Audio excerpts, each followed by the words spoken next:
Okay, I'm sorry, but something just dropped passing through my mind right now. We're talking budget. To a lot of people out there, it might sound like very highfalutin. How do we do it? Let's break it down here now.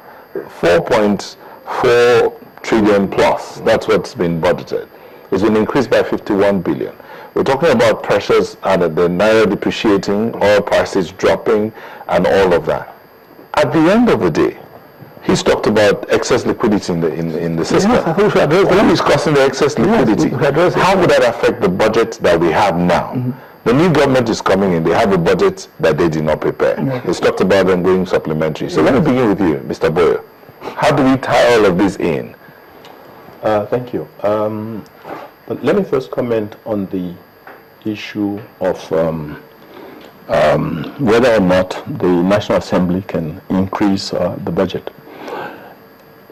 If it cannot increase or decrease any item in the budget, then what's the purpose of having an oversight function? But having said so, if they could decrease, they could also increase. But having said so, you would expect that there is a journey plan in the composition of the budget in such a manner that by the time it gets to the National Assembly, those variations or the differences would have been totally resolved. But I can understand that it's closing time for the administration, and they would want some money to be spent very, very quickly. So,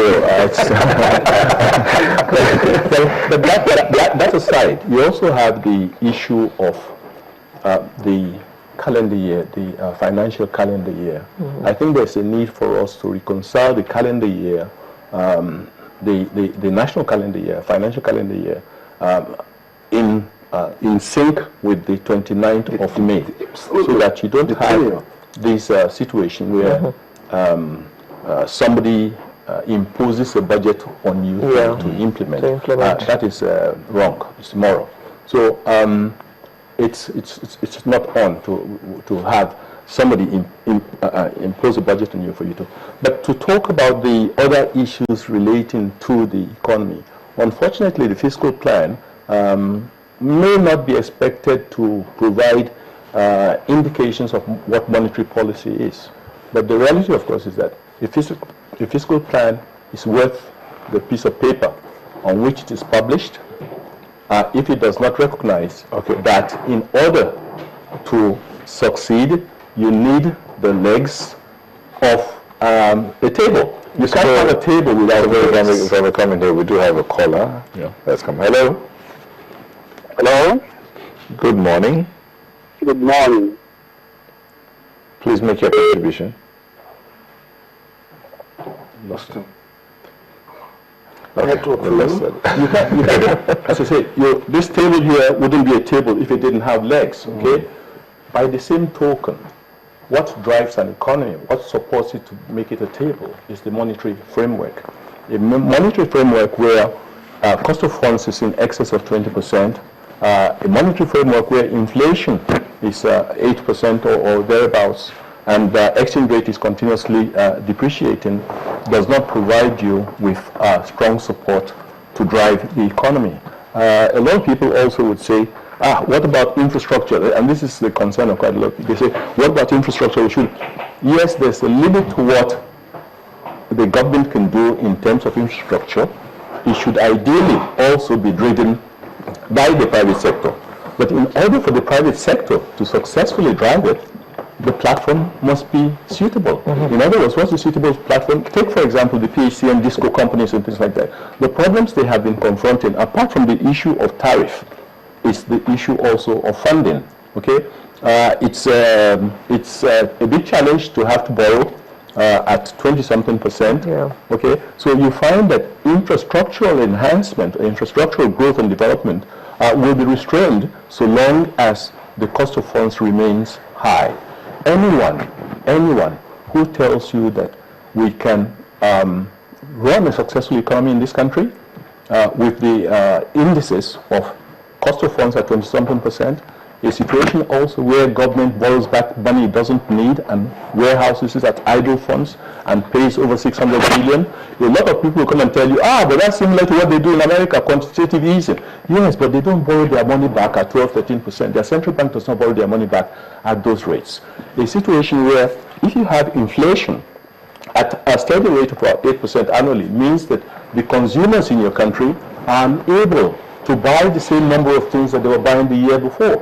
So every 5 years or so, you lose 40% of your purchasing income. Labour, for example, are now clamoring and saying 18,000 naira back then was okay, but it cannot buy because of inflation. Okay, and they have a point. So if you have a situation where 8% of your income is being wiped away every year, you cannot, the person who used to buy one loaf of bread every day will say, I'll buy one loaf of bread for 2 days. That affects the baker. Okay? So in the same manner, you find that inflation constricts consumer demand, and when consumer demand is constricted, investment decisions become rare. And investment decisions become even much more likely to come into a place when they also have to borrow at 20-something%. So you have a situation where we all recognize that the private sector should drive the economy. But but how can the private sector drive the economy when they can't even borrow? They can't afford to borrow at 25%. This seems like common sense, but to a lot of intellectuals, it seems like, what would they yeah, but the point is this. The point is this, because I tend to disagree slightly. The point is this: here, the cost of borrowing is high, but it's not a tap. It's not a tap. You don't just go on and turn it off. You can't do that. So if what you have to do is to progressively. You have to put your policies in place that will work towards, first of all, making sure that the rate of inflation comes down. Like you did observe. You cannot have the inflation rate that will be targeted, single digit up, say it was 8.5, it's about 8.5 today. You cannot have the rate of borrowing lower than that. It's not possible. I'm not an economist, obviously, but we've been talking about this cost of money for years. Yes. And the cost of money is not going down. And we're talking about, we want industries. It's going to provide employment. It's going to, small-scale industries are going to drive the economy. But they cannot afford to borrow money to set up businesses. Well, the point I'm making is that it's not something that's like he is making it look. It's not something that you just say, look, we wake up tomorrow. It's not rocket science. I need to disagree a little bit here.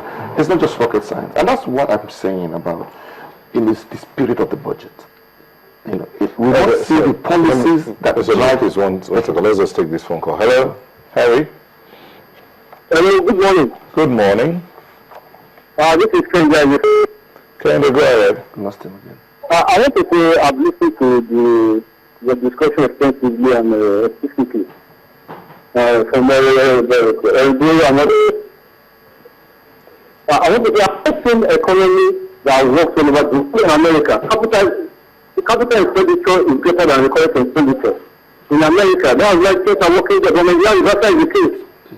And our government, they are passing administration. That means they are shifting the challenges of the administration to the incoming administration. How do you expect this to perform? By passing budget and salary administration. And the problem is also how this country is the problem of the airline. Despite the economic of this country, the economy only works on paper, but it's not working pragmatically. And it's affecting the masses. Our person is the borrow money on double digits. Even in America and other developed countries, the single digits when you borrow money, that is the case. And this kind of policy is still in sector. So government needs to do, the incoming administration needs to do, talk about the single digit borrowing in Nigeria. And I have to talk to the power sector. You can't talk about the power sector, the government can be done. It's not change, we will move forward. Thank you.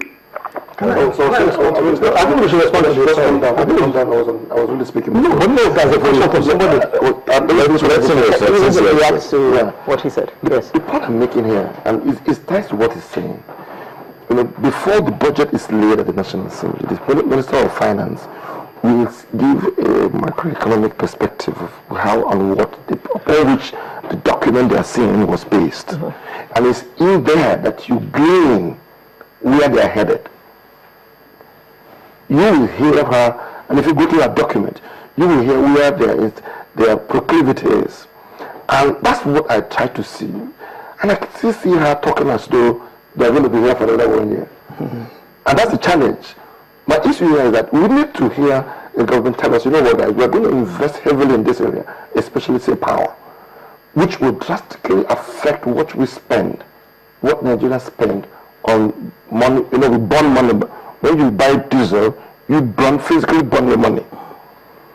And that will fundamentally deal with the issue that SMEs are facing. And you will see that bulk in the budget.